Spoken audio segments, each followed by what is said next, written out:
Elsejt Hysaj u aktivizua ndaj Serbisë duke fituar edhe penallti, jo vetëm kaq, por edhe bëri një paraqitje të vlerësuar si më pozitivja nga kuqezinjt. Ndaj Letonisë u preferua në stol. Kombëtarja shqiptare shkënjeu ndërkohë në transfert duke barazuar 1-1. Forca Shqipëri gjithmonë, shkruan Hysaj në rrjetet sociale. Bashkë me shkrimin është shtuar një foto nga momentet e nxemjes në Letoni. Hysaj e pati një rikthim te kombëtarja shqiptare këtë grumbullim të fundit. 31 vjeçari u rikthye sërish me kuqezinjt pasi mungoi në ndeshjet e muajit mars.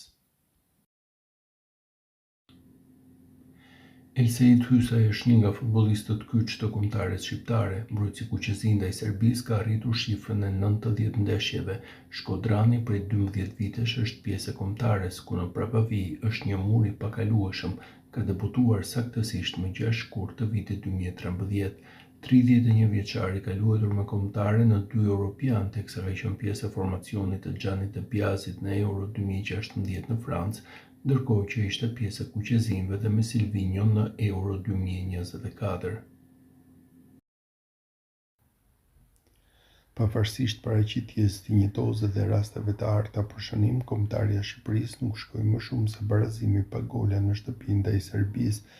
Në bazë të vlerësimeve nga faqja e specializuar e statistikave SofaScore, futbollisti me notën më të lartë në radhët e kuqezinjve rezultoi Elsejt Hysaj, i cili mban kryesimin me 7.9.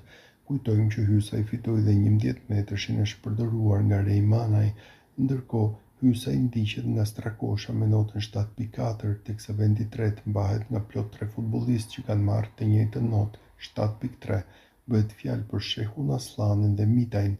Lista mbyllet me Manajn dhe Brojen, që sipas SofaScore rezultojnë 2 futbollistët me vlerësimin më të ulët, 6.3.